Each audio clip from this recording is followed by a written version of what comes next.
Has Spurs GM Wright done enough to wrap up the Executive of the Year award? And let's preview tonight's Spurs-Warriors game.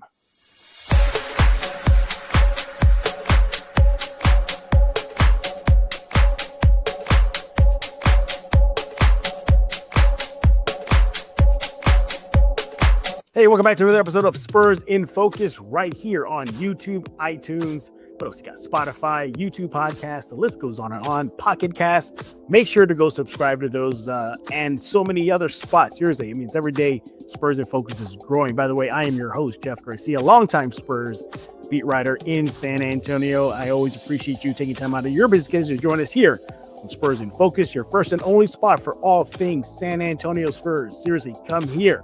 First spot.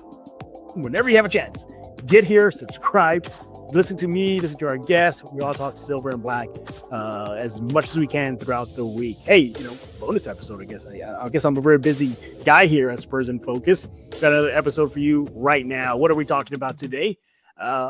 We've been talking about a lot of awards, right? This whole week, we're talking about Keldon Johnson, sixth man. We recently talked about Wemby MVP award, but kind of lurking in the shadows is Brian Wright. Has he done enough to win the NBA Exec of the Year award? We're going to talk about that, hear what our guest has to say about it. They're kind of, that's kind of their vibe right now. He'll dive into that. He'll break it down why, and so much more, including a preview of tonight's Spurs-Warriors game. Get your coffee ready. Seriously. I think the game's like at 9-ish. So if you want some Spurs action, get ready to drink a lot of coffee the next day because it's going to be a late game. Let's go ahead and bring in our guest as promised, everybody. What did I say last time? This is going to be one of our regular guests here at Spurs in Focus. Well, he's back. Mr. Rudy Campos with the Sports Answer. He is on X at Box Score Studio. And I heard the only other guy that can lift up the power sword. Is that true? Yes. I will say that at one point I had the power and then I needed the money, so I sold the power sword, and I don't have the money. You know what, man? You had to sword, didn't you? I turned 21, Jeff, and I was going to Vegas, so I needed the cash. Yeah. Makes sense. Yeah. I think Orko, Man at Arms, they all would agree with you. Yeah, maybe you did the right thing. By the way, a little hint of what the nerd segment is going to be about later on in this episode of Spurs in Focus. Get ready for that. Rudy has something special for you guys to always do visually. Yeah. Yeah, and it's him ripping off his shirt and flexing like He-Man. Oh, is that what it is?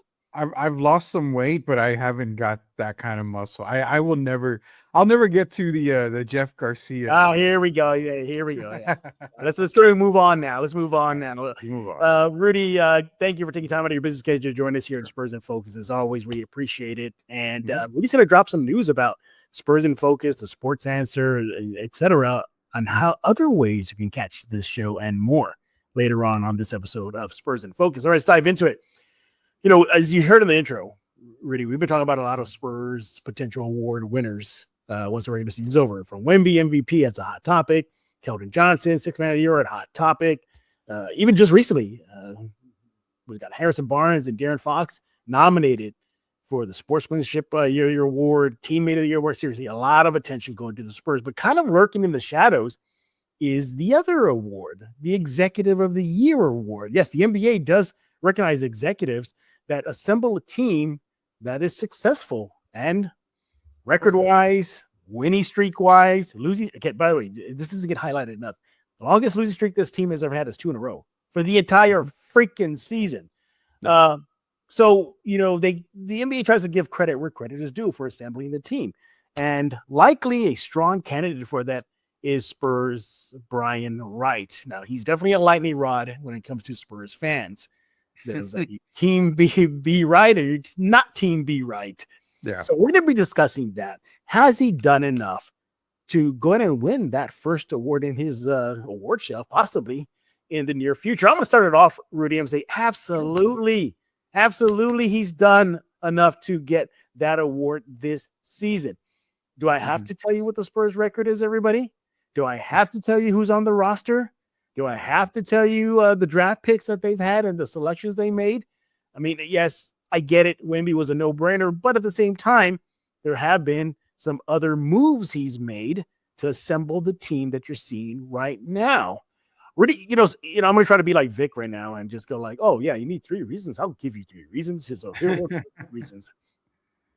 He had the foresight to trade some of the popular players to garner enough draft picks, swaps, all that good stuff to assemble the team you're seeing right now. If it wasn't for the DeJounte Murray trade, perhaps there's a few players that are probably not on the roster right now. Wasn't for even trading a guy like Trey Jones, the highway robbery he did to get De'Aaron Fox in trade with the Kings, excuse me. All those moves have put together the roster you see right now and the power team that this franchise has on their hands and potentially a long playoff run.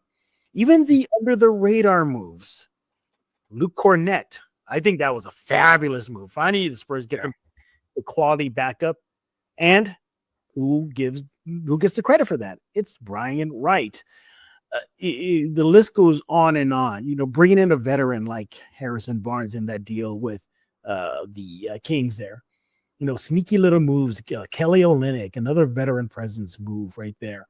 Even bringing a guy like Chris Paul last year, and part of the knowledge that the players have said that they still used this season and how it's made them better.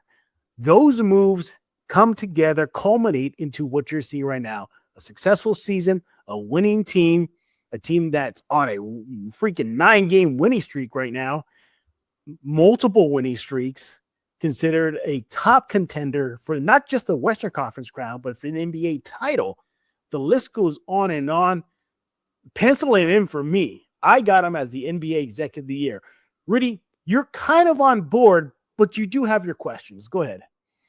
Yeah, it was funny because when you had texted me like, hey, this is going to be the topic, I immediately said, me, I always look at everything, the positive, I always look at the negative, and I'm like, man, I see a lot of positive. There's really no way you cannot give Brian Wright the deal. But then something hit me. I'm like, well, yeah, here we go. I look at the draft party. I mean, you look at the obvious picks when it comes to Wemby, Castle, and Dylan Harper. Those were the obvious picks. Now, I've heard some people say Stephon Castle wasn't the obvious one. If you guys remember, when I talked to Jeff a long time ago, I said Stephon Castle was my number 1 prospect in that draft, and he was number 1 on my draft board. So the Spurs getting him at that time was absolute, what my daughter says, absolute cinema is what that was. But then you got to go for the past, his past draft history.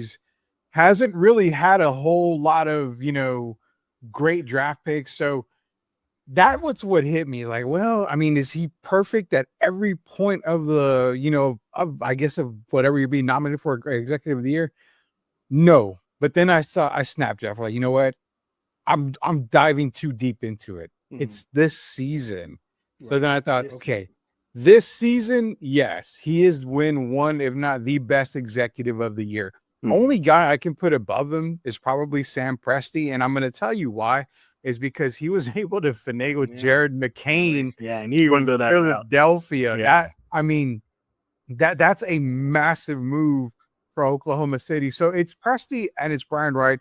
I'm going to say, thinking about it a lot more, I give Brian Wright the nod. He should be Executive of the Year. Yeah. He's definitely going to be top 2. I know Trajan Langdon's done a really good job in Detroit, but I think that has a lot more to do with coaching more than anything. But also look at the coaching aspect too. Brian Wright helped Mitch Johnson put together one of the best, and like I said, probably the best coaching staff in the NBA. And it shows, man. I mean, there's really more positives and very few, if any, negatives as to why Brian Wright shouldn't get love from all Spurs fans. And it's even crazy you're talking about this because you could potentially have Executive of the Year, Coach of the Year, 6th Man of the Year, potentially even Victor as an MVP this season, being the youngest player to be an MVP in NBA history. So you see all the awards going up on the mantle. This is a very, very beautiful season for San Antonio, the way it's shaping up and the way it ended up shaping up at the end of the season here. Yeah, absolutely. And I get the reservation or the hesitation when it comes to Brian Wright at the draft.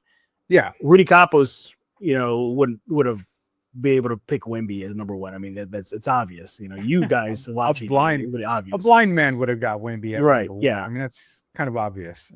Going and then the Castle pick. Yes, I understand that.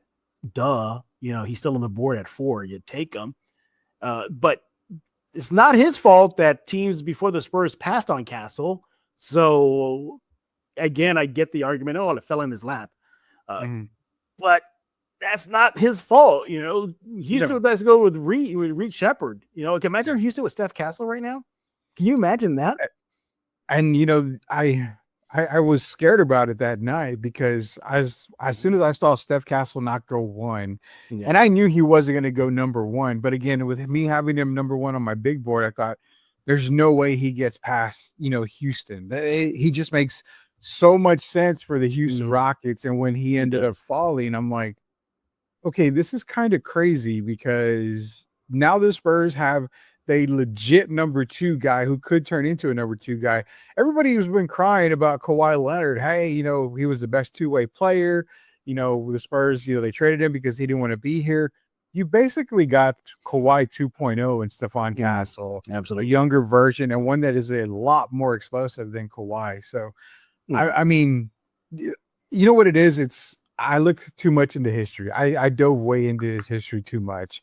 And I see more negatives in draft picks than I do positives. But again, it's one season. It's this season. He's done everything right. Yeah. The record shows it. They're bound to win 60 games this season. I would have never said that. I would have never said that at all. So he's done a fantastic job. I see. Did you make a funny right now? He did everything right. I think you did. I didn't even snap to that. Right did right. Right did right. Yeah. No, he absolutely did. He did. To assemble with the squad you're seeing on the floor right now, just chef's kiss from the Cornet, as mentioned. Bringing in veterans that this team desperately needed.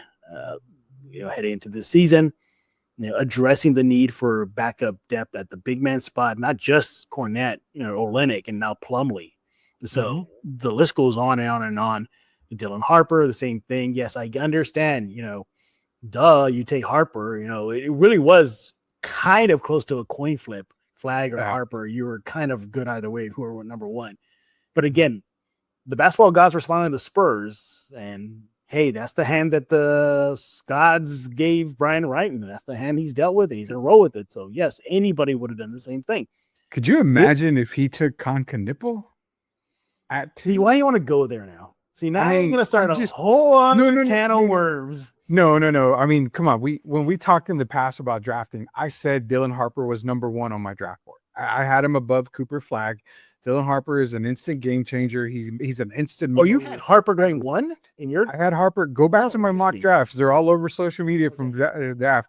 I had Harper going 1. He was number 1 on my big board. Now, in some cases, I had Flag going to Dallas because that was the obvious choice. But if you look at the big boards in the past, my draft board was Dylan Harper, Ace Bailey, Cooper Flag. Those are my 3 in order. So interesting. But then you look at it, a guy like Concanippo, who was projected to be a Spur in a lot of mock drafts because they never expected to get the 2nd or 3rd pick in this draft. So imagine that Concanippo, are the Spurs maybe 63 wins by now, 62 wins? I mean, look at what he's done for Charlotte. I mean, could you imagine if he's on San Antonio's squad?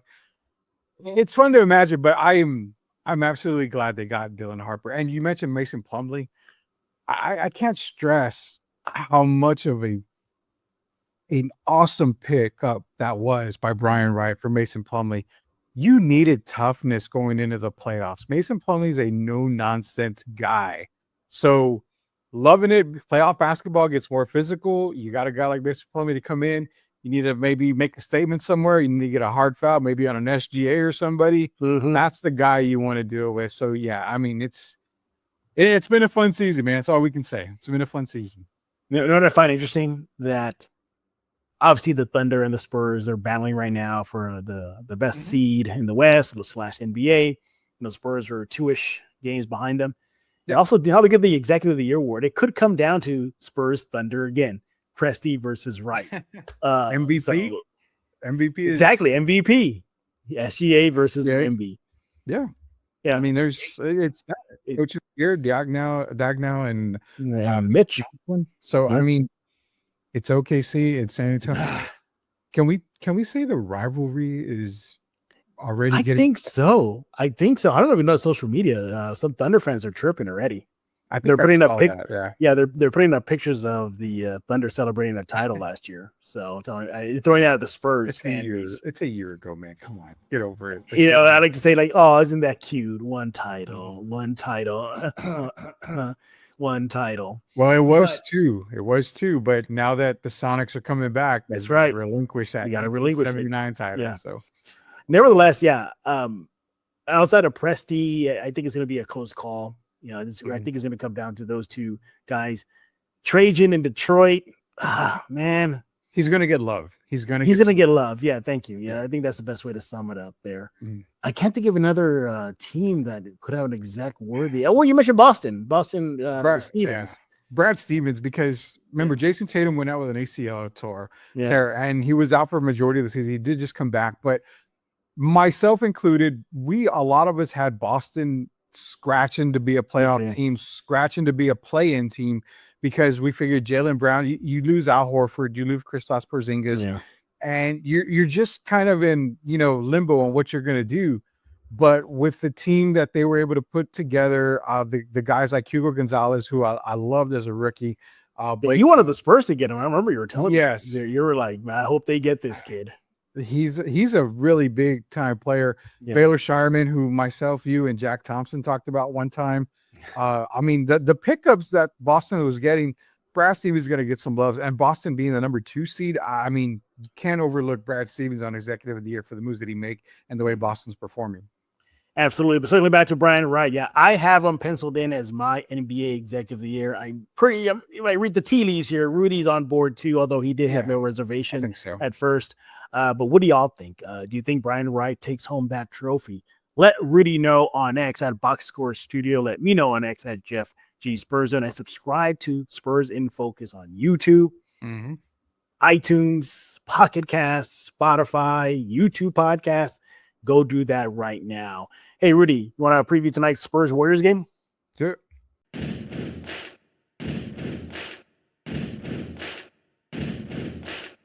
All right, so the Spurs begin a 3-game roadie, the last roadie of the season before the real season gets going in just a few short weeks. They can take on 3 teams. Warriors tonight. Then tomorrow night, they have a date with Kawhi Leonard and the Clippers. That should be interesting. A possible first-round matchup preview.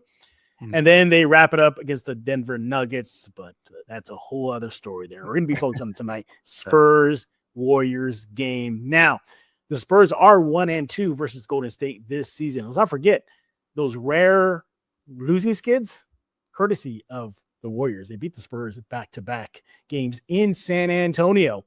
Now, granted, that was a different Spurs team. I don't think they were quite as humming as they are now. But, hey, times have definitely changed, and the Spurs are looking like they're looking like Thanos right now. Seriously, they're looking like Thanos and be able to just wreck everybody. And that's what I think will happen tonight. Now, IR report, Luke Cornett is not playing. He is out, so the Spurs will be down 1 big man. Hopefully, Mason Plumlee will get some burn tonight in Golden State. Yeah.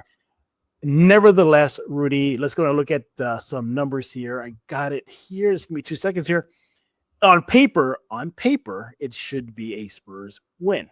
But did you know the Warriors actually have an above 500 record versus Western Conference teams this season at 13-9, despite not having Curry and Jimmy Butler for the rest of the season? Curry, there's a possibility he could come back tonight. That hasn't been confirmed. Nevertheless, Rudy, why is it that the Warriors, despite not having Curry and, of course, Butler, they seem to really give the Spurs some fits? Now, the last game, the Spurs trounced them, but it wasn't until after the half that the Spurs took control. Guys just become the next Dale Ellis, the next, Steph Curry, the next Craig Hodges, the next Steve Kerr when he was playing. They seem to come alive versus the Spurs, and that has been an issue for the Spurs this season, is defending the 3-shot. Did you know the Warriors are ranked second in 3-point makes this season in the NBA at 16 a game, and first in 3-point attempts per game at 45 per game? So they love that 3-shot. That's probably their best weapon they have tonight versus Spurs. What do you think? Yeah, they're going to shoot the 3-ball lights out, man. I mean, Pajinski's the guy that you've got to really worry about. When he gets going, he really gets going. knowing, I think Steph's going to probably end up being out still. I don't think he's going to be back for tonight's game. But it's Pajinski. Even Santos has been playing really well for Golden State lately. Right. Of course, you got to deal with Draymond Green. You got to deal with Horford's going to be out, but Porzingis is going to still play. So you still got some veterans in there. You still got some guys that are capable of putting up some numbers and giving the Spurs a lot of fits. But it just comes down to one thing. Are the Spurs going to still play the way that they've been playing, or are they going to play down to their opponent, knowing that the Warriors have a decent amount of injuries to their best players? That's what I'm more concerned about. They're going to the West Coast. It's a later game. It has the feel to be a close game. I have a feeling that, a guy like Pajinski is probably going to go off a little bit, but nonetheless, jeez. Yeah, he seems to always do, especially against San Antonio, but kind of similar to the Bulls game. I feel like they may come out a little slow to begin with, but then they'll turn it up, come the second half. But yeah, man, when it comes to the Warriors, it's guarding that 3-point line. Something San Antonio's been able to do lately, or they've been able to do it pretty well as well. So, I mean, the guard play obviously goes in favor of San Antonio. I think Victor's going to have another good game. I don't think he goes for 41, but I think he has another really good game, another double-double. So, on paper, you just got to defend that 3-line, and you got to hope that a guy like Pajinski just doesn't stay red hot. Yeah, the last time the Spurs and Warriors met, the Spurs beat Golden State 126-113. And y'all remember that first half? I was kind of like, whoa. Golden State is hanging in there with the Spurs, and the wheels came off in the second half. And the other thing, too, I want to see tonight is focus. In the previous game versus the Bulls, let's be honest, they didn't look too sharp out there. And Mitch Johnson addressed it. Keldon Johnson addressed it. They said, look, we didn't look sharp. Even Keldon said he was thankful that Mitch Johnson got on the guys because they needed a wake-up call. And they got it. It was the Bulls. They handled business. Yay. They should do that tonight versus the Golden State Warriors. But I'm gonna go with the Spurs. And the Spurs get the W. I think it's gonna be I think we're gonna probably see a duplicate game from the last meeting where it was close for a while, and then the Spurs just blew the doors off them. I think you will definitely see that. Another thing I want to watch too is Draymond versus Wemby. Draymond definitely gets up for playing against Wemby, and he gets physical. And you know what? As much as I hate it when it's happening, I do appreciate it because that type of physicality Wemby's going to face in the postseason.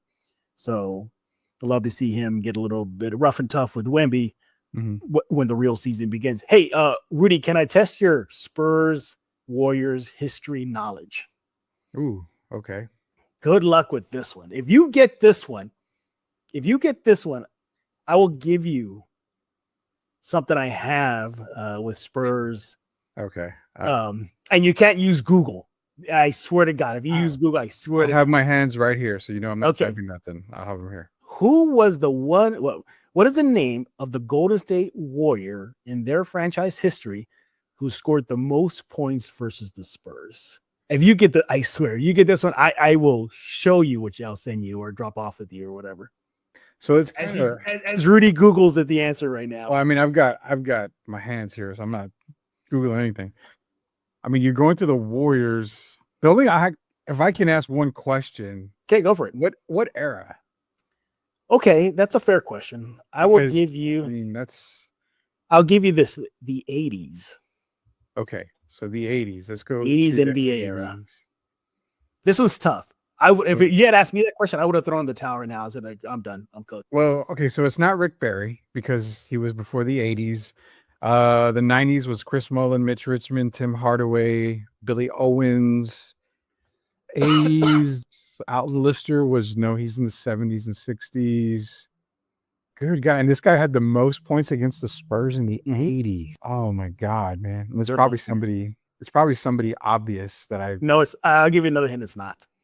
Oh, it's nobody obvious. I don't know. I think I have the name. If you probably tell me the name, I'll probably be like, oh wow, I would have never thought it. But honestly, 80 wise, I'm trying to go through the 80s list, man, and I can't figure offhand who in the 80s would have been the leading scorer because Mullen was drafted in 84. Chris Mullen. I'll go Chris Mullen. No, but here is the answer. Okay. This individual scored 57 points against the Spurs in January 7th, 1984, in a 154-133 win over Sleepy San Antonio. Floyd? No. Oh. You're gonna be like, man, I haven't heard that name in decades. Here's the name. Purvis Short. Oh my God. Oh my God. Purvis Short? 57 points. 57. Yeah. I remember Purvis Short, but I would have never thought he would have had the most points against the Spurs. Wow. Okay. I give you I another. will never Yeah, this one should be, I'm guessing, easy for you. Hopefully. What is the most points scored against the Warriors from a former Spur? And the era is the 70s. This Well, I should mean, be obvious. That's what, Gervin? You got it, George Gervin. I was gonna say that had to be George. Because nobody else touched the ball around that time with George. 47 points. Which I'm a little shocked. I thought maybe Timmy did, or Wemby did it already, or Parker. No, it was George Gervin in 131-127 overtime win versus the Golden State Warriors. It happened on November 13th, 1979. But Purvis Short, man, when was the last time I heard that name? I'm gonna be honest with you. Probably not since the 90s. I haven't heard. Man, that's what I'm saying. If you nailed this one, I would have been. Yeah, and you said the 80s. I'm like, good God. I mean, Mullen was drafted in 84. Yeah, but you would have had your option. You would have taken a Spurs branded merchandise, or I would have given you Mumra. Oh man, my help. Awesome. You're like, I'll take Mumra, please. Mumra's awesome, man. I would take Mumra all day. All right. Well, we got the Spurs beating the Warriors tonight, and somewhat of a little bit of a battle, but I think the Spurs do blow them out. Ultimately, Rudy has the same way too. Again, Spurs aiming for their 10th straight win tonight. So that's crazy. Another double-figure win streak possibly on deck for your San Antonio Spurs. What do y'all think? Should the Spurs have an easy day or easy night versus the Golden State Warriors? Let Rudy know on X at Box Score Studio. Let me know on X at Jeff G Spurs Zone. Rudy, it's about that time to get nerdy. You ready? Sure. We get ready on my end here, but yeah, let's go for it. Nerd! Look at that. It is freaking Castle Grayskull. Mm-hmm. Wait a minute. So are you trying to imply that you side with Skeletor's faction? I've always been a villain fan. I'm a huge Joker fan, huge Deathstroke fan. Megatron. I mean, even Psycho, who you hate, is one of my favorite villains. So yeah, I would definitely side with Skeletor or He-Man every day of the week. All right, and to be fair, I am wearing a Skeletor shirt. So there you go. Y'all probably saw it coming in the beginning of the show. But we're bringing up He-Man Master Universe up because the new trailer dropped yesterday. It is the second trailer in anticipation of the movie that comes out later this summer. And my takeaways, first of all, nerdgasm. Yeah. It hit everything. First takeaway, and we got to address the skeleton in the room. And that is we finally got to hear what Jared Leto was doing with the voice of Skeletor. Now, before we begin, that path, that was kind of the mystery. Mark Hamill in the animated series did a phenomenal job, capturing the essence of Skeletor, bringing in that cackle, the sarcasm, the snarkiness. Mm-hmm. So check. Frank Langella, obviously, if y'all never seen Frank Langella's performance as Skeletor back in the first Master Universe movie, it is worth the price of admission. He just, holy smokes, tough to top. But again, he captured the voice. Then, of course, the OG voice actor back in the 80s. And again, we all know that he set the standard. But Leto, my takeaway, I think he did a bang-up job. I love the darker voice, the more ominous voice. We do hear the cackle. He did capture that. I was bracing for something stupid, like a Scottish or a heavy British accent. But no, I got to give it a Leto. He did a great job of bringing his own take on the voice of Skeletor. So check. We got to see some of the characters a little more close. And can I tell you this? My second takeaway, they nailed the look of the characters. They nailed it. Did you see Trapjaw? I mean, I did. I was going to mention Trapjaw. Like, did you see Evil Lynn? That is Evil Lynn. Tila, Cringer / Battle Cat, Man at Arms, Prince Adam. They don't wear these stocking tights, but he does wear the homage to it with a pink button up and jeans. So, and even when he turns into He-Man, he's wearing the iconic chest harness, the armor, the armor, So again, check. Only draw the only thing I did like, I don't like what they're doing with Roboto. I don't think that's Roboto. Yeah, that's the only thing I have a gripe. I'm hoping that's just kind of a distraction, and it will get the iconic look of him, which is the kind of the clear chest plate. You can see his gears working, and he's a little more slimmer. He's not as bulky. Final takeaway is this: are they intentionally leaving out one of the biggest characters, Orko? Orko is huge. He is huge. There was even somebody on X who posted at me saying, if there's no Orko, we will riot. Now, Orko is more of the comedy relief, but he does hold a crucial role in it, as he's one of 3 people who knows who Prince Adam really is. And so there's that. And by the way, if y'all ever seen the reimagination of Orko in the recent animated Netflix series, go check that out. Orko brings it in his battle with Scareglow. I mean, their battle was just holy smokes, and it's a very emotional battle. So those are my takeaways. What did you think about the new trailer? The first trailer we got, I was hyped. I was like, yeah, this is gonna be good. This trailer right here, I'm gonna mortgage my house so I can get a ticket every showing at every theater. It brought back so many memories as a kid, thinking one day, are we ever going to see a live action movie? Yeah. And we did good with Dolph Lundgren and Frank Langella. I mean, we got it, but we didn't get it at that time. For us, it was like, you know what? It's good enough for right now. No, they are really blowing us out of the water with this new movie coming out. I hope it's not one of those where the trailer exceeds and it's like the movie's like, well, it's just kind of not that great.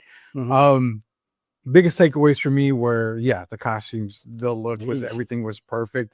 Even if it's one mess up, I'm okay with. I'm fine with it. But you don't have an issue with Roboto? I have a big issue with Roboto. I do, but if that's my only issue in the movie, I can overlook it. That's not Roboto. You know what a Roboto looks like. No, that's what I'm saying. But if that's the only takeaway, like if that's the only negative, I'll be okay with it. I mean, you're giving me a lot more than what the Transformers have given me. So, and I'm a huge Transformer guy. Although that Bumblebee opening scene was holy smokes. I think that would have probably been the greatest franchise had that been done that way. But the costumes are great. I mean, the look looks great. Everything's being nailed. I love the acting so far in the trailers. I mean, all the actors seem to play their roles perfectly.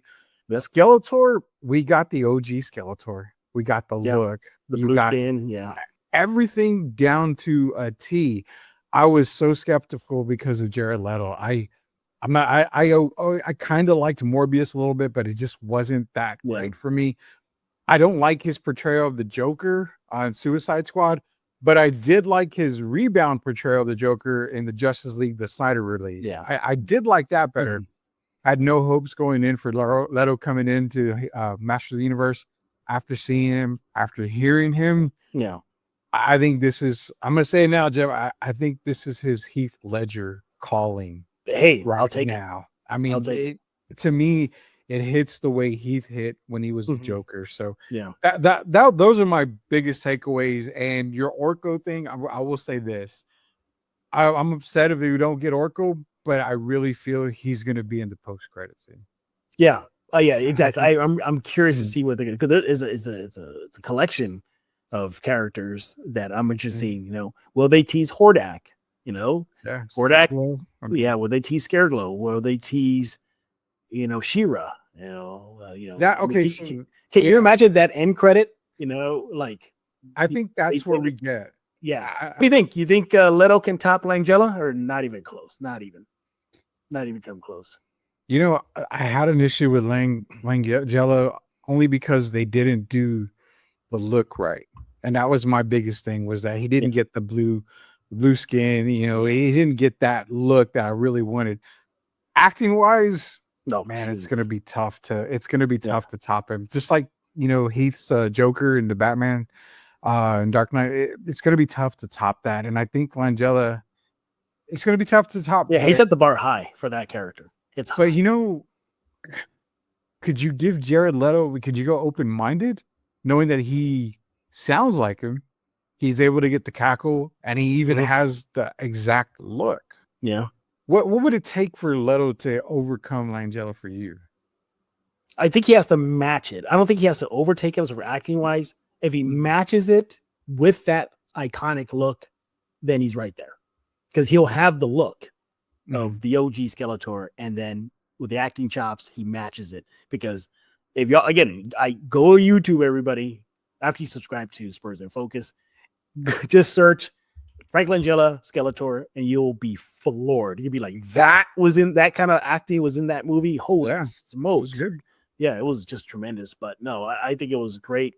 And one question, I didn't hear a response to you X yesterday, but is Skelly's staff on par with the Power Sword?